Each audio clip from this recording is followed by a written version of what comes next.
بسم اللہ الرحمن الرحیم۔ میں اپنی بہو کو کمزور سمجھ کر ہمیشہ اس پر ظلم و ستم کرتی، ایک وقت کی روٹی دیتی اور دن رات اس سے جانوروں کی طرح کام کرواتی، مگر وہ زبان سے کچھ نہ بولتی تو میں سمجھی وہ گونگی ہے اور خوش ہوتی چلو اچھا ہے زبان بند ہے۔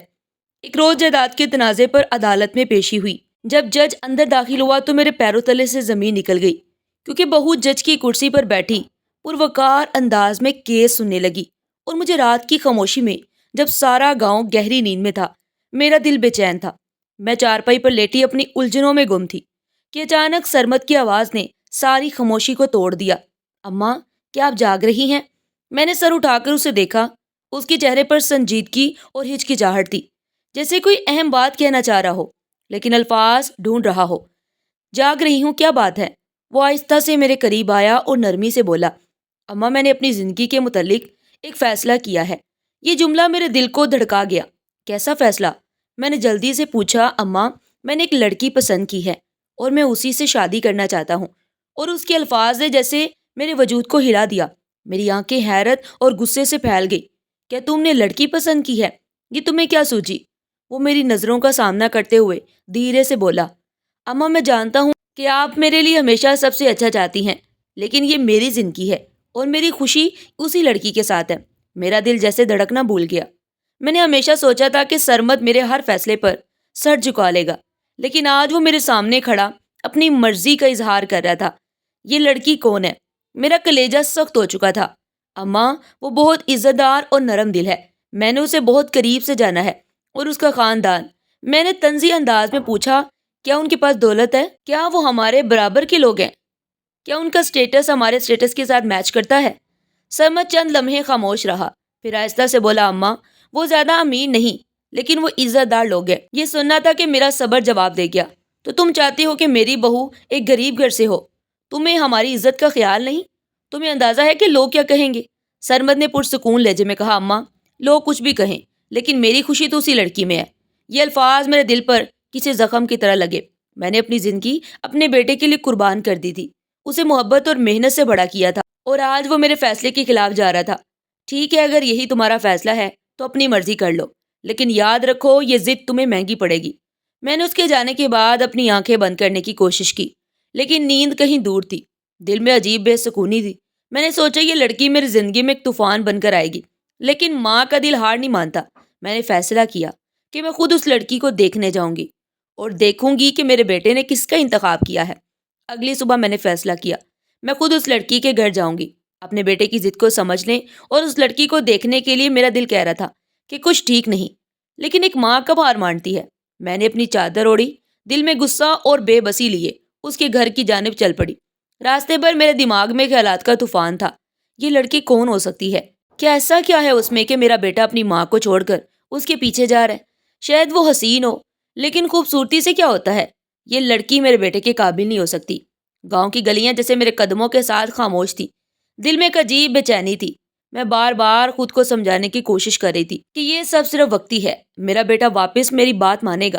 پہلی ملاقات کی تلخی میں نے جیسے ہی چارپائی پر بیٹھ کر ادھر ادھر دیکھا، میرے دل کی بے چینی مزید بڑھنے لگی۔ صحن کی دیواروں پر وقت کے زخم صاف ظاہر تھے، کہیں مٹی چڑھ رہی تھی تو کہیں بری دیواروں پر دھول کا غلاف۔ ایک کونے میں پانی کی مٹکی رکھی تھی اور اس کے ساتھ ایک ٹوٹا ہوا لوٹا۔ یہ منظر میرے ذہن میں بار بار گونج رہا تھا کہ یہ ہے وہ جگہ جہاں کی لڑکی میرے بیٹے کی دلہن بنے گی۔ یہ کیسے ممکن ہے؟ ایک نازک سی لڑکی دھیرے دھیرے قدم چلتے ہوئے میرے سامنے آ کر رک گئی۔ اس کی آنکھوں میں سکون تو تھا، لیکن اس سکون کے پیچھے ایک عجیب سی چمک چھپی ہوئی تھی۔ وہ چہرے سے نہایت معصوم لگ رہی تھی، لیکن اس کا خاموش کھڑا رہنا میرے غصے کو مزید بڑھا رہا تھا۔ یہی ہے وہ لڑکی، میں نے دل ہی دل میں سوچا اور اپنے آپ کو قابو میں رکھنے کی کوشش کی۔ اس کی ماں نے فخر سے کہا، یہ میری بیٹی نایاب ہے، بہت نیک اور صابر لڑکی ہے، اپنے باپ کی بہت لاڈلی تھی، لیکن اس کی زندگی شروع سے ہی مشکلات سے بری رہی۔ مجھے ان کی کہانی میں کوئی دلچسپی نہیں تھی۔ میں نے اپنی چادر ٹھیک کرتے ہوئے نایاب کی جانب دیکھا اور سخت لہجے میں کہا، تو تم ہی ہو وہ لڑکی جس نے میرے بیٹے کو مجھ سے دور کر دیا؟ نایاب نے کوئی جواب نہیں دیا، بلکہ اپنی آنکھیں جھکا لی۔ اس کی یہ خاموشی میرے لیے ناقابل برداشت تھی۔ بولتی کیوں نہیں؟ میں نے غصے میں کہا۔ اس کی ماں جلدی سے بولی، بہن، نایاب بول نہیں سکتی، وہ بچپن سے ہی گونگی ہے، لیکن بہت ہی زیادہ سمجھدار ہے۔ یہ سن کر میری برداشت ختم ہو گئی۔ میں نے طنزیہ لہجے میں کہا، سمجھدار؟ اور ایک گونگی لڑکی کتنی سمجھدار ہو سکتی ہے؟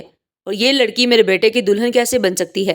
کیا تمہیں لگتا ہے کہ میرے خاندان کی عزت سنبھال سکے گی؟ نیاب کی ماں خاموش ہو گئی، لیکن اس کی آنکھوں میں نمی نظر آ رہی تھی۔ بہن، ہم غریب لوگ ہیں، ہمیں یہ امید نہیں تھی کہ ہماری بیٹی کو اتنا اچھا نصیب ملے گا، لیکن میں آپ کو یقین دلاتی ہوں کہ نیاب آپ کے گھر کی عزت بڑھائے گی۔ میں نے دل ہی دل میں ہنستے ہوئے سوچا، عزت بڑھائے گی؟ ایک گونگی اور غریب لڑکی ہمارے گھر کی عزت بڑھائے گی؟ اسی لمحے نیاب کی خاموش نظریں میری جانب اٹھی۔ ان آنکھوں میں کوئی احتجاج نہیں تھا، بلکہ ایک عجیب سا سکون تھا، لیکن اس سکون کے پیچھے کچھ ایسا تھا جو مجھے بے چین کر رہا تھا، جیسے وہ کچھ کہنا چاہ رہی ہو لیکن اس کی خاموشی ایک راز چھپائے ہو۔ میں نے سخت لہجے میں کہا، تم نے میرے بیٹے کو کیسے اپنی طرف مائل کیا؟ تم جیسی لڑکی کو تو میرے بیٹے کے قریب بھی نہیں ہونا چاہیے تھا۔ نیاب کی ماں نے فوراً جواب دیا، بہن، یہ اللہ کی مرضی ہے، شاید یہ رشتہ آپ کے لیے ایک رحمت ہو۔ یہ سن کر میرے دل میں آگ لگ گئی۔ رحمت؟ یہ رشتہ میرے لیے ذلت ہے۔ لوگ کیا کہیں گے کہ کبرا بیگم نے اپنے بیٹے کے لیے ایک گونگی اور غریب لڑکی کو چنا؟ یہ رشتہ میری برداشت سے باہر ہے۔ نیاب کی آنکھوں سے قطرہ آنسو نیچے گرا، لیکن وہ پھر بھی کچھ نہیں بولی۔ اس کی خاموشی میرے غصے کو اور بڑھا رہی تھی۔ میں نے مزید کچھ کہے بنا اپنی چادر اٹھائی اور وہاں سے جانے کے لیے اٹھ کھڑی ہوئی۔ جاتے جاتے میں نے کہا، یاد رکھنا، یہ رشتہ میری مرضی کے خلاف ہو رہا ہے، لیکن میں یہ سب اپنے بیٹے کی خوشی کے لیے کر رہی ہوں۔ اگر یہ لڑکی میرے گھر کی عزت پر ذرا بھی آنچ لے کر آئی تو میں اسے کبھی معاف نہیں کروں گی۔ نیاب کی ماں نے جھکی ہوئی نظروں کے ساتھ کہا، بہن، آپ فکر نہ کریں، ہماری بیٹی آپ کی خدمت کرے گی اور آپ کو کبھی شکایت کا موقع ہی نہیں دے گی۔ لیکن میرا دل ان کی باتوں سے مطمئن نہیں تھا۔ میں نے اپنے قدم بھاری دل کے ساتھ وہاں سے نکالے، لیکن دل میں یہ ٹھان لیا کہ چاہے کچھ بھی ہو، میں اس لڑکی کو اپنے گھر میں سکون سے نہیں رہنے دوں گی۔ یہ رشتہ میرے غرور کو توڑا تھا اور میں کبھی نہیں چاہتی کہ میرے فیصلے کو کوئی چیلنج کرے۔ نیاب کی خاموشی، اس کی نظریں اور اس کی غربت، سب کچھ میرے دل پر بوجھ بن رہے تھے، لیکن میں اپنے بیٹے کی خوشی کے لیے یہ سب سہنے پر مجبور تھی۔ لیکن میرے دل نے یہ عہد کیا تھا، یہ لڑکی میری زندگی میں کبھی قبول نہیں ہوگی۔ بوڑھی عورت نے نرمی سے کہا، غربت سے کیا ہوتا ہے بہن، ہمارے پاس عزت ہے اور ہماری بیٹی بہت نیک ہے۔ یہ سن کر میرا دل اور بھڑک گیا۔ عزت؟ ایسی حالت میں عزت کہاں ہوتی ہے؟ میری بہو کے لیے ایک محل جیسی جگہ ہونی چاہیے تھی، اور یہ جگہ، یہ تو کسی جھونپڑی سے بھی بدتر ہے۔ میرے دل میں ایک جنگ چل رہی تھی، بیٹے کی خوشی اور میری انا آمنے سامنے کھڑی تھی۔ میں نے فیصلہ کیا کہ اس رشتے کو روکنا ہوگا، لیکن میں نے اپنے جذبات چھپاتے ہوئے کہا، ٹھیک ہے، میں واپس جا کر اس بارے میں سوچوں گی۔ نیاب کی آنکھوں میں کچھ ایسا تھا جو مجھے بے چین کر رہا تھا۔ وہ چپ تھی، لیکن اس کی خاموشی بہت کچھ کہہ رہی تھی۔ گھر واپس آتے ہوئے میرے قدم بھاری ہو گئے۔ میں دل ہی دل میں خود سے کہہ رہی تھی، یہ رشتہ کبھی نہیں ہو سکتا، میرا بیٹا اس غریب لڑکی کے ساتھ خوش نہیں رہ سکتا۔ نیاب کے گھر سے واپس آ کر میں نے خود کو کمرے میں بند کر لیا۔ میرے دل میں غصہ تھا۔ میں نے ہمیشہ اپنی مرضی کی حکمرانی چلائی تھی، لیکن اس دفعہ سرمد کی ضد میرے اصولوں کے خلاف دیوار بن کر کھڑی ہو گئی تھی۔ میں نے سرمد کو سمجھانے کی بے شمار کوشش کی، بیٹا، یہ رشتہ ہماری عزت کے لائق نہیں، وہ غریب ہے، ان کے پاس نہ دولت ہے نہ حیثیت، تمہاری زندگی تباہ و برباد ہو جائے گی۔ لیکن سرمد ہر دفعہ ایک ہی جواب دیتا، اماں، میں نے اسے دل سے چنا ہے، میری خوشی صرف اسی میں ہے، آپ مجھ سے میری خوشی مت چھینیں۔ میری ہر دلیل، ہر دھمکی، ہر التجا ناکام ہو گئی۔ سرمد نے کھانا پینا چھوڑ دیا تھا، اس کی آنکھوں میں درد اور چہرے پر ضد صاف نظر آ رہی تھی۔ میں نے کئی دنوں تک سوچا کہ شاید وقت کے ساتھ اس کی ضد ختم ہو جائے گی، لیکن معاملہ الٹ ہوتا جا رہا تھا۔ گاؤں کے لوگ باتیں کرنے لگے تھے، کبرا کے بیٹے نے تو اپنی ماں کے خلاف جا کر ایک غریب لڑکی سے شادی کی ضد لگا لی ہے۔ ایسی تربیت کی تھی کبرا نے اپنے بیٹے کی، اب دیکھو کیسے سر جھکائے بیٹھی ہے۔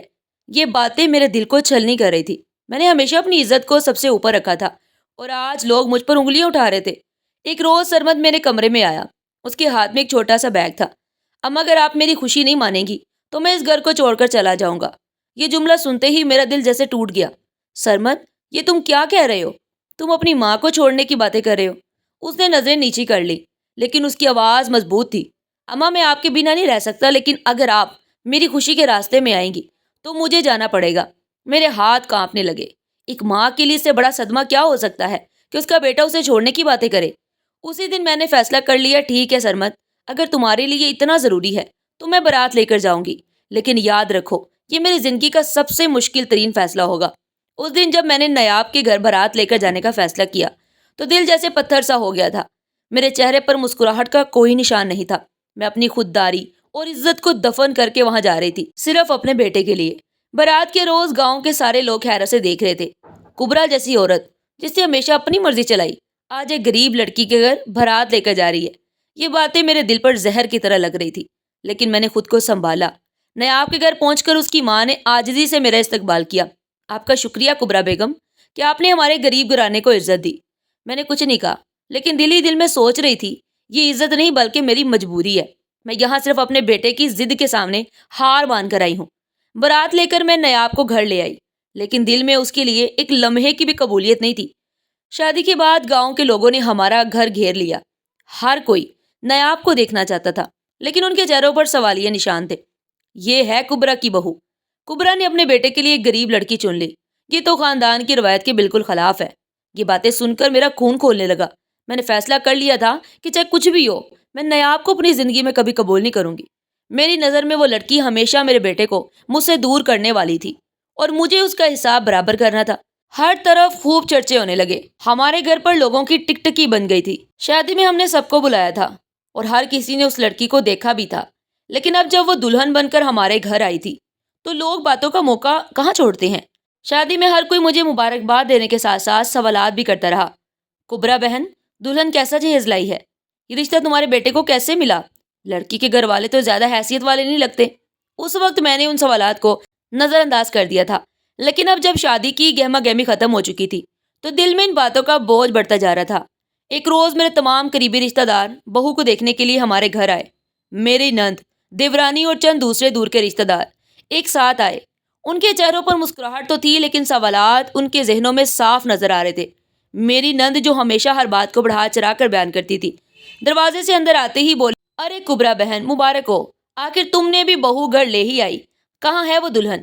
میں نے زبردستی مسکراتے ہوئے کہا، بس ابھی بلاتی ہوں، آپ لوگ بیٹھیں۔ رشتہ دار بیٹھ چکے تھے، چائے بن رہی تھی، اور جیسے ہی بات چیت شروع ہوئی تو نند نے فوراً جہیز کا ذکر چھیڑ دیا۔ تو کبرا، بہو کے جہیز میں کیا کیا آیا؟ شادی میں تو کچھ خاص نظر نہیں آیا۔ یہ سنتے ہی میرے چہرے کا رنگ بدل گیا۔ میں نے مسکراہٹ چھپانے کی کوشش کرتے ہوئے کہا، ارے جہیز کوئی معنی نہیں رکھتا، اصل چیز محبت اور عزت ہے۔ میری دیورانی فوراً بولی، یہ تو ٹھیک ہے، لیکن پھر بھی کچھ نہ کچھ تو لائی ہوگی، بہو کا پہلا اثر تو اسی سے بنتا ہے۔ میری نند نے کہکا لگا کر کہا، سنا ہے کہ لڑکی بہت غریب گھر سے ہے، تو کبرا تمہیں کیسا لگا ایسے گھر کی بہو لاتے ہوئے؟ یہ طنز میرے دل کو چیر رہا تھا۔ میں جانتی تھی کہ یہ سوالات صرف مذاق کے لیے نہیں تھے، بلکہ میرا مذاق اڑانے کے لیے تھے۔ میں نے اندر جا کر نیاب کو بلایا، نیاب باہر آؤ، سب تمہیں دیکھنے آئے ہیں۔ نیاب، جو کچن میں چپ چاپ چائے بنا رہی تھی، دھیرے دھیرے باہر آئی۔ وہ دلہن کے لباس میں نہیں تھی، ایک سادہ سی شلوار قمیض پہنے، چادر اوڑھے، سر جھکائے۔ جیسے ہی وہ کمرے میں داخل ہوئی، سب کی نظریں اس پر جم گئی۔ میری نند نے اسے سر سے پاؤں تک دیکھا۔ وہ طنزیہ ہنسی کے ساتھ بولی، تو یہی ہے تمہاری بہو کبرا، تمہارے بیٹے کے لیے یہی لڑکی ملی۔ میری دیورانی نے بھی طنز کا موقع نہیں چھوڑا، ارے یہ تو بالکل سیدھی سادی لگ رہی ہے، شادی میں بھی ایسی ہی تھی، زیادہ بات چیت نہیں کرتی۔ نیاب نے سر جھکائے سب کو سنا، لیکن کچھ نہیں کہا۔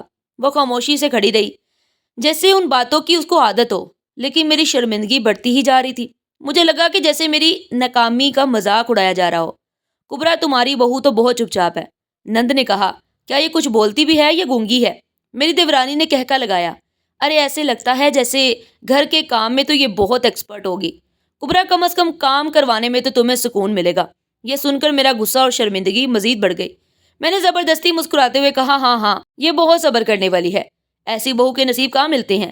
یہ طنزیہ باتیں سن کر نیاب کی آنکھوں میں آنسو آ گئے، لیکن اس نے سر جھکائے رکھا، جیسے اسے بے بسی کا سامنا تھا۔ میرے بیٹے سرمد نے یہ سب دیکھا تو فوراً آگے آیا۔ اس نے نیاب کا ہاتھ تھاما اور نرمی سے کہا، چلو اندر چلتے ہیں۔ نیاب نے سر اٹھایا، آنکھوں میں آنسو لیے اور سرمد کے ساتھ اندر داخل ہو گئی۔ سرمد نے اسے دلاسا دیا، فکر مت کرو، یہ سب وقتی باتیں ہیں، میں تمہارے ساتھ ہوں۔ جب نیاب کمرے میں چلی گئی تو دل ہی دل میں جل رہی تھی۔ میں نے اپنے آپ سے کہا، یہی وہ لڑکی ہے جس کے لیے میرا بیٹا دنیا سے لڑ گیا۔ یہ غریبی اور شرمندگی میرے نصیب میں لکھ دی گئی۔ شادی کو بھی چند ہی دن گزرے تھے، لیکن میرا دل بہو کو دیکھتے ہی کڑھنے لگتا تھا۔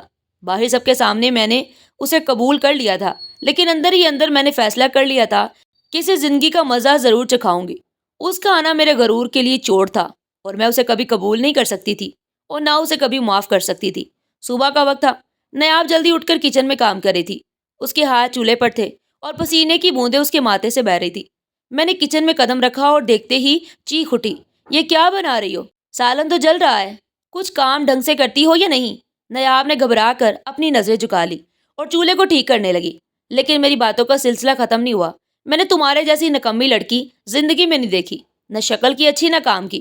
تمہیں میرے بیٹے نے پسند کیا، یہ تو میری زندگی کی سب سے بڑی غلطی ہے۔ وہ چپ چاپ سب سنتی رہی۔ اس کی خاموشی مجھے مزید غصہ دلا رہی تھی۔ دن کے وقت میں نے اسے صحن میں بلایا۔ پورا گھر دھونا ہے، اور ہاں، باتھ روم بھی صاف کرنا ہے۔ جو کپڑے دھونے ہیں وہ بھی دھونا، اور اگر کسی جگہ دھول رہ گئی ہو، ڈسٹ رہ گئی ہو تو تمہیں دوبارہ سب کچھ کرنا ہوگا۔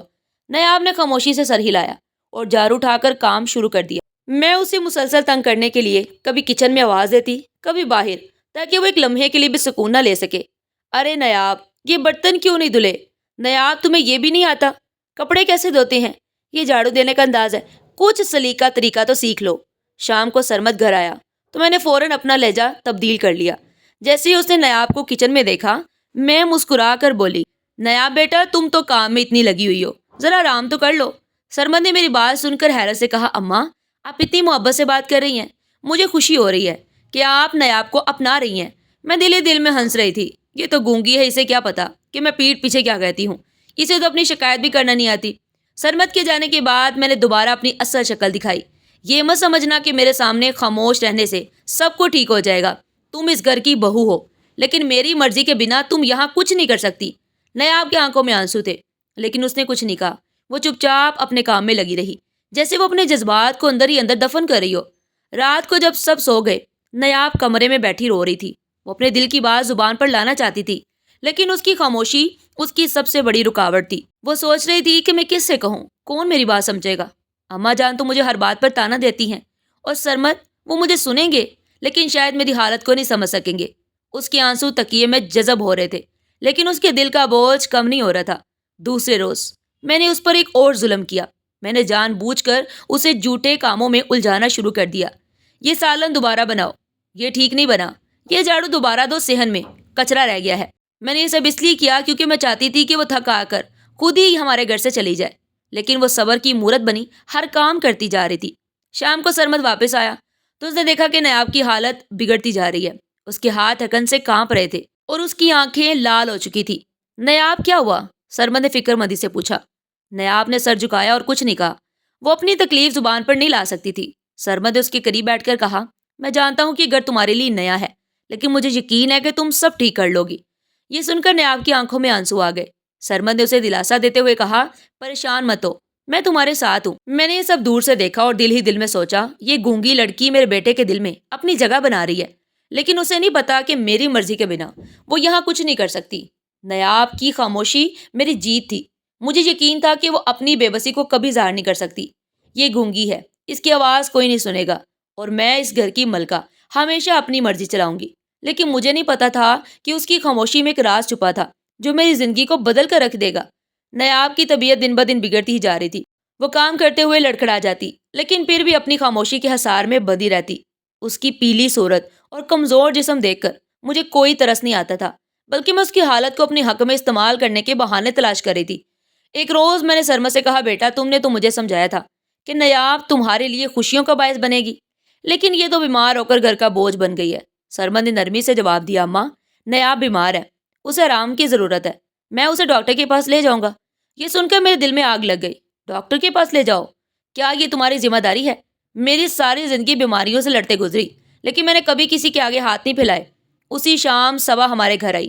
وہ ہمیشہ کی طرح خوبصورتی سے تیار تھی، اور اس کی مسکراہٹ میں وہی پرانی چلاکی چھپی ہوئی تھی۔ خالہ، آپ ٹھیک کہتی ہیں، سرمد بائی کے لیے ایسی بیمار اور گونگی لڑکی مناسب نہیں، وہ تو کسی بہتر کی حقدار ہیں جو آپ کے گھر کو سنبھال سکے۔ میں نے صبا کی بات پر مسکراتے ہوئے کہا، صبا، تمہارے جیسی لڑکی میرے گھر کی بہو بن سکتی ہے، لیکن میرے بیٹے نے اپنی عقل کہیں گم کر دی ہے۔ صبا نے دھیرے سے کہا، خالہ، ابھی بھی وقت ہے، آپ سرمد بائی کو نیاب کی اصل حقیقت دکھائیں۔ یہ بیماریاں محض بہانہ ہیں، اس کی حقیقت کچھ اور ہے۔ اگلے روز میں نے نیاب کو کچن میں کام کرتے دیکھا۔ وہ ایک ہاتھ سے دیوار کا سہارا لے رہی تھی اور دوسرے ہاتھ سے روٹی بنا رہی تھی۔ میں نے غصے سے کہا، ارے یہ ڈرامے بند کرو، اگر بیمار ہو تو گھر میں کیوں بیٹھی ہو، چلی جاؤ اپنے گھر واپس۔ نیاب نے میری بات کا جواب نہیں دیا، لیکن اس کی آنکھوں میں آنسو صاف دکھائی دے رہے تھے۔ میں نے موقع کو مزید خراب کرنے کے لیے صبا کو بلایا اور نیاب کے سامنے کہا، دیکھو صبا، میرے بیٹے کی قسمت، ایسی بیمار اور گونگی بیوی ملی اسے۔ اگر تم میری بہو ہوتی تو میرے گھر کو سونے کا محل بنا دیتی۔ رات کو سرمد نے نیاب کی آنکھوں میں آنسو دیکھے تو پوچھا کیا ہوا؟ اما نے کچھ کہا؟ نیاب نے سر جھکایا اور کچھ نہیں کہا۔ سرمد نے اس کے قریب آ کر کہا مجھے بتاؤ اگر کچھ ہوا ہے تو۔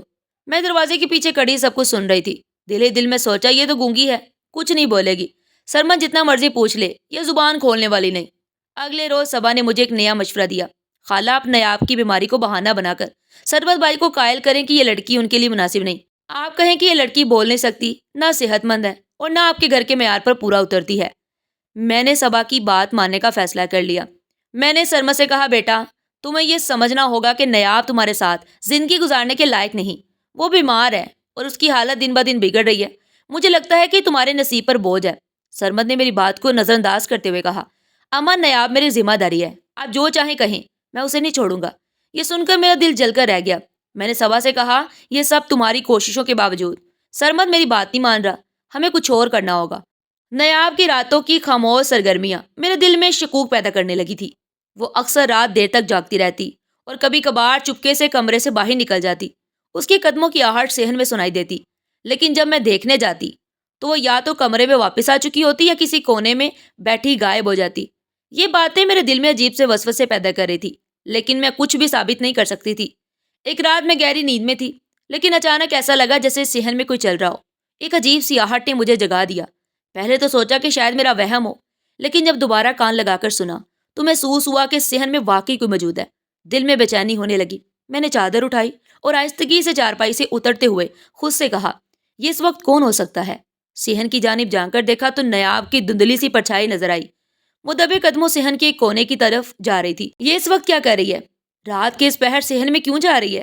میں نے دل میں کہا اور پردے کے پیچھے سے دیکھنے لگی۔ نیاب کے ہاتھ میں ایک کاغذ تھا اور وہ اسے غور سے دیکھ رہی تھی۔ اس کے چہرے پر عجیب سا سکون تھا، لیکن یہ سکون میرے لیے بے چینی کا باعث بن رہا تھا۔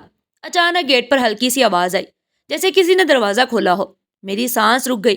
میں نے پردے کے پیچھے سے جان کر دیکھا تو ایک بڑی کالی گاڑی حویلی کے اندر داخل ہو رہی تھی۔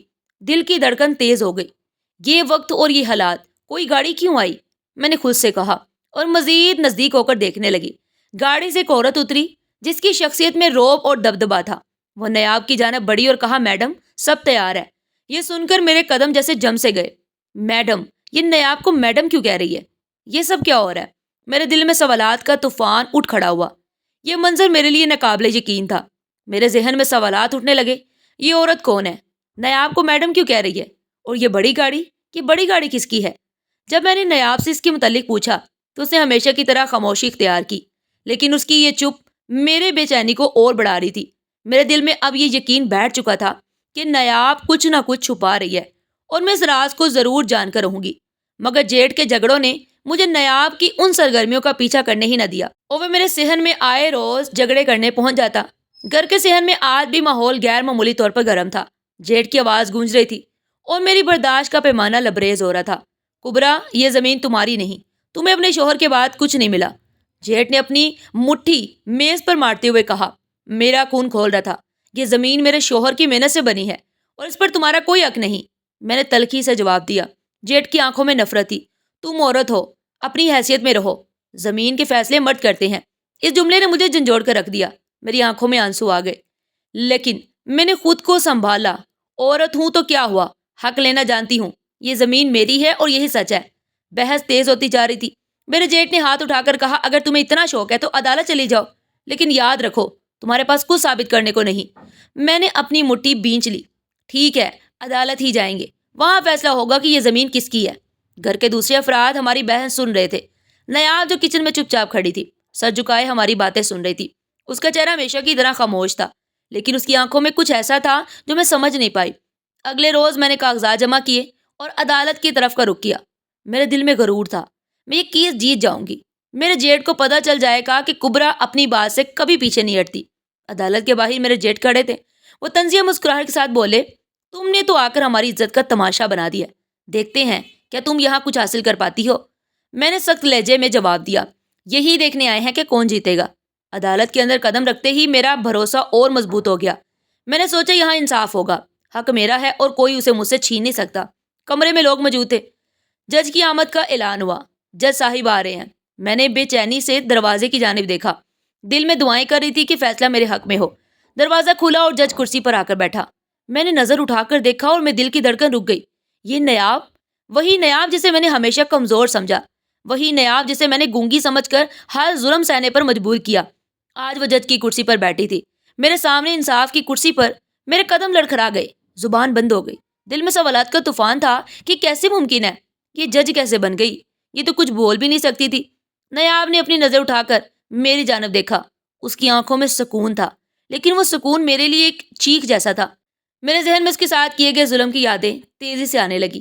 یہ کام صحیح سے کرو، نکمی عورت، گونگی ہو، زبان نہیں چل سکتی، میرے بیٹے کے نصیب پر دبا ہو تم، داغ ہو تم۔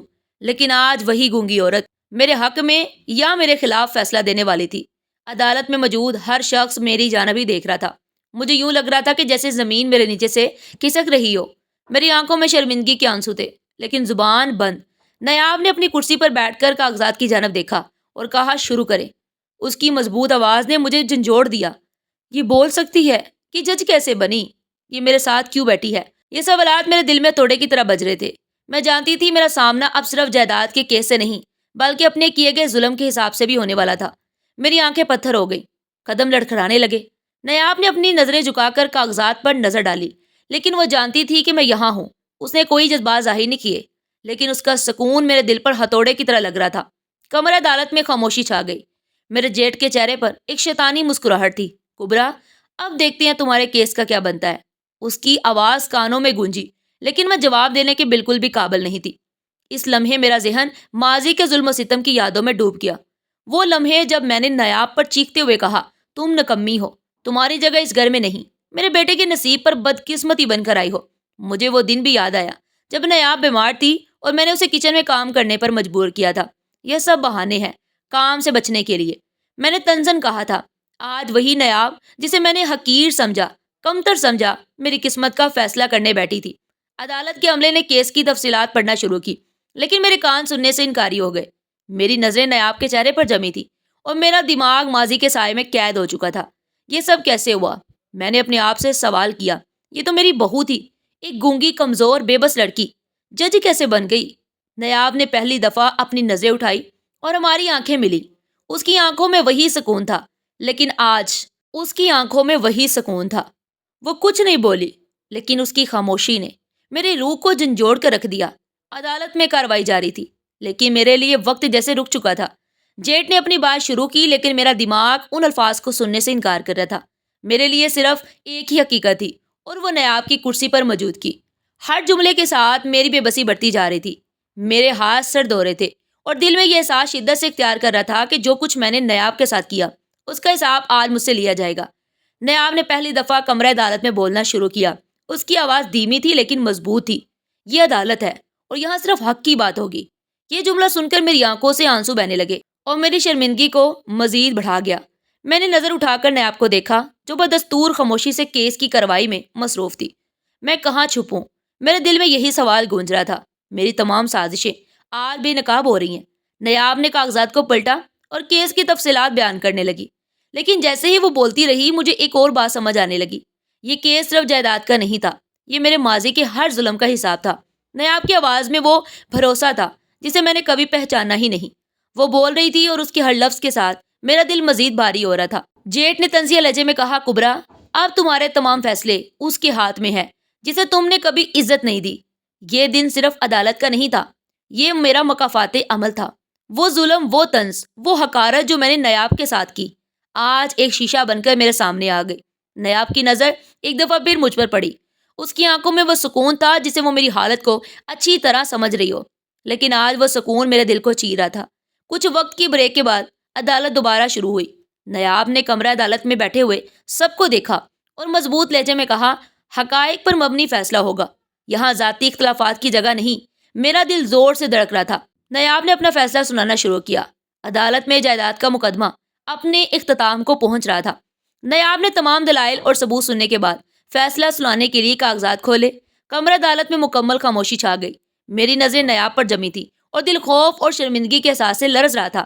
نیاب نے مضبوط لہجے میں کہا، یہ عدالت اس نتیجے پر پہنچی ہے کہ مذکورہ زمین دونوں فریقین کی مشترکہ ملکیت ہے۔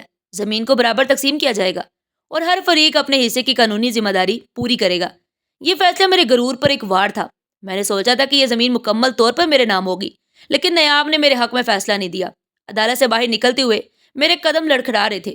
میرا دماغ ماضی کے ان لمحوں میں ڈوب رہا تھا جب میں نے نیاب کو کمزور سمجھ کر اس پر ظلم کیا تھا۔ میں نے سوچا تھا کہ نیاب جو میری بہو تھی اتنی بڑی پوسٹ پر کیسے پہنچ گئی؟ یہ کیسے ممکن ہے؟ نیاب جج بن گئی، وہ تو گونگی تھی، کمزور تھی، لیکن یہ سب کیسے؟ یہ سوالات میرے دل میں ہتھوڑے کی طرح بج رہے تھے۔ چند لمحے بعد میں نے نیاب کو پکارتے ہوئے کہا، نیاب تم اتنی بڑی پوسٹ پر ہو اور مجھے کبھی کچھ پتہ ہی نہیں چلا۔ نیاب کی آنکھوں میں ایک عجیب سا سکون تھا اور اس کے چہرے پر کوئی ہلچل نہیں تھی۔ اس نے اپنی خاموشی توڑی، لیکن اس کا لہجہ بے حد سخت اور تلخ تھا۔ آپ نے کبھی جاننے کی کوشش کی کہ میں کون ہوں؟ آپ کے لیے میں ہمیشہ سے ایک گونگی، بے بس اور کمزور لڑکی تھی۔ آپ نے کبھی یہ سوچا کہ اس خاموشی کے پیچھے کتنی آوازیں دبی ہوئی ہیں؟ آپ کے لیے میری کوئی حیثیت نہیں تھی، صرف ایک ایسی بہو جسے آپ نے اپنے غرور کے نیچے دبانے کی کوشش کی۔ لیکن میری زندگی کا مقصد آپ کو خوش کرنا نہیں تھا، بلکہ ان لوگوں کے لیے انصاف لانا تھا جنہیں آج جیسے لوگوں نے اپنی جھوٹی گواہیوں سے برباد کیا۔ اس کے الفاظ جیسے میرے دل کی دھڑکن روک دی۔ میرا وجود کانپ رہا تھا اور دل میں عجیب سی گھبراہٹ تھی۔ یہ تم کیا کہہ رہی ہو؟ میں نے کس کے ساتھ کیا کیا؟ میرے لب کانپ رہے تھے اور میرے سوالات کے پیچھے خوف صاف جھلک رہا تھا۔ نیاب نے ایک لمحے کے لیے خاموش ہو کر میری جانب دیکھا۔ اس کی نظریں ایسی تھی جیسے وہ میرے دل کے اندر تک دیکھ رہی ہو۔ آپ کو یاد ہے وہ شخص جس کے خلاف آپ نے جھوٹی گواہی دی تھی؟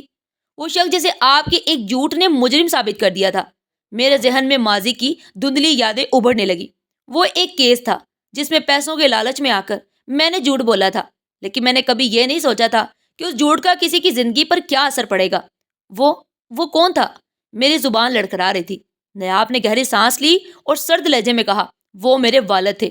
وہ ایک ایماندار آفیسر تھے جنہیں آپ کی جھوٹی گواہی نے مجرم بنا دیا۔ آپ کی گواہی نے انہیں موت کی گھاٹ اتار دیا اور ان کے ساتھ میری دنیا بھی ختم کر دی۔ آپ نے میرے والد کو نہیں، میری زندگی کو برباد کیا، میری زندگی کو ختم کیا۔ یہ سن کر جیسے میرے پاؤں کے نیچے سے زمین کھسک گئی۔ میری آنکھوں میں آنسو بھر آئے اور میں بے بسی سے نیاب کی جانب دیکھنے لگی۔ یہ سچ نہیں ہو سکتا، مجھے معاف کر دو نیاب، مجھے نہیں پتا تھا کہ وہ تمہارے والد تھے۔ نیاب نے ہلکی تلخ مسکراہٹ کے ساتھ کہا، آپ نے کبھی یہ جاننے کی کوشش ہی نہیں کی کہ آپ کے عمل کا انجام کس پر پڑے گا۔ آپ کے لیے سب کچھ صرف پیسے اور طاقت تھا، لیکن اب آپ کو وہی سزا ملے گی جو میرے والد کو ملی تھی۔ اسی لمحے عدالت کے باہر سے پولیس کے قدموں کی آواز سنائی دی۔ ایک پولیس آفیسر میرے قریب آیا اور بولا، کبرا بیگم آپ کو جھوٹی گواہی دینے اور قتل میں معاونت کرنے کے الزام میں گرفتار کیا جاتا ہے۔ آپ کے خلاف تمام شواہد موجود ہیں۔ یہ جھوٹ ہے، یہ الزام غلط ہے، میں نے کچھ نہیں کیا۔ میں چیخی، لیکن میری چیخو پکار کسی کے دل پر اثر نہیں کر رہی تھی۔ پولیس نے ہتھکڑیاں لگا دی اور میرے وجود میں ایک خوفناک لرزش پیدا ہو گئی۔ مجھے لے جایا گیا اور میرا غرور، میری خودداری، سب کچھ چکنا چور ہو گیا۔ چند دنوں بعد میں جیل کی سلاخوں کے پیچھے تھی اور میرا ماضی ایک ایک کر کے میرے سامنے آ رہا تھا۔ وہ جھوٹ، وہ سازشیں، وہ لالچ، سب کچھ میری آنکھوں کے سامنے تھا۔ اسی دوران جیل کے دروازے پر ایک دفعہ پھر نیاب کو دیکھا۔ وہ پرسکون چہرے کے ساتھ اندر آ رہی تھی، لیکن اس کی نظریں میرے دل کو چیر رہی تھی۔ نیاب، یہ سب کیوں تم نے کیا؟ میں تمہاری ساس ہوں اور تم نے مجھے جیل میں ڈال دیا۔ نیاب نے گہری سانس لی اور اپنی جگہ پر کھڑی ہو کر کہا، آپ جاننا چاہتی ہیں کہ میں نے یہ سب کیوں کیا؟ آئیے میں آپ کو آپ کی حقیقت دکھاتی ہوں۔ میرے ذہن میں ڈر بڑھتا جا رہا تھا۔ نیاب کی باتیں میرے دل کو چیر رہی تھی۔ آپ کو یاد ہے وہ کیس جس میں آپ نے پیسوں کے لیے گواہی دی تھی؟ وہ شخص میرا والد تھا۔ آپ کی جھوٹی گواہی نے ان کی زندگی چھین لی اور مجھے یتیم کر دیا۔ آپ نے نہ صرف انہیں بلکہ میرے سارے خاندان کو تباہ و برباد کر دیا۔ نیاب، یہ سب ماضی کی باتیں ہیں، مجھے معاف کر دو۔ میں نے غلطی کی، لیکن میں نہیں جانتی تھی کہ وہ تمہارے والد تھے۔ میری آواز میں لرزش تھی اور آنکھوں میں آنسو۔ نیاب نے ایک لمحے کے لیے مجھے دیکھا اور پھر تلخ لہجے میں بولی، یہ آپ کی زندگی کا انجام ہے۔ آپ نے اپنی جھوٹی گواہی سے نہ جانے کتنے گھروں کو جاڑا اور آج آپ خود اس انجام کو پہنچی۔ اسی دوران سرمد جیل کے اندر آیا۔ وہ نیاب کی باتیں سن چکا تھا۔ اس کی آنکھوں میں آنسو تھے، لیکن چہرے پر غصہ صاف دکھائی دے رہا تھا۔ اماں، یہ سب سچ ہے؟ آپ نے جھوٹی گواہی دے کر نیاب کے والد کو مار دیا؟ سرمد کی آواز کانپ رہی تھی۔ میں نے سر جھکا لیا۔ بیٹا، میں نے غلطی کی، میں لالچ میں آ گئی تھی، مجھے معاف کر دو۔ سرمد نے غصے سے کہا، اماں، آپ نے نہ صرف نیاب کے والد کو بلکہ ہماری زندگی کو بھی برباد کر دیا۔ میں آپ کو کبھی معاف نہیں کر سکتا۔ سرمد اور نیاب جیل سے باہر نکل گئے اور میں سلاخوں کے پیچھے رہ گئی۔ میرا غرور، میرا لالچ، سب کچھ آج مجھے نگل رہا تھا۔ میری زندگی کے گناہ آج میرے سامنے کھڑے تھے اور میں اپنی بربادی کے اس انجام کی ذمہ دار تھی۔ میرا ضمیر مجھے ہر لمحہ ندامت دے رہا تھا، اور میں جانتی تھی کہ اس کی سزا صرف یہ جیل نہیں بلکہ آخرت کی پکڑ بھی ہوگی۔ ناظرین، آپ کو ہماری آج کی یہ کہانی کیسی لگی اور آپ نے اس کہانی سے کیا سبق سیکھا؟ کمنٹ باکس میں اپنی قیمتی رائے کا اظہار ضرور کیجیے گا، اور اگر کہانی اچھی لگی ہو تو لائک کریں، زیادہ سے زیادہ شیئر کریں، اور اس چینل کے ساتھ جڑے رہنے کے لیے چینل کو سبسکرائب کرنا مت بھولیے گا۔ تب تک ملتے ہیں ایک نئی اور دلچسپ کہانی کے ساتھ۔ شکریہ، اللہ حافظ۔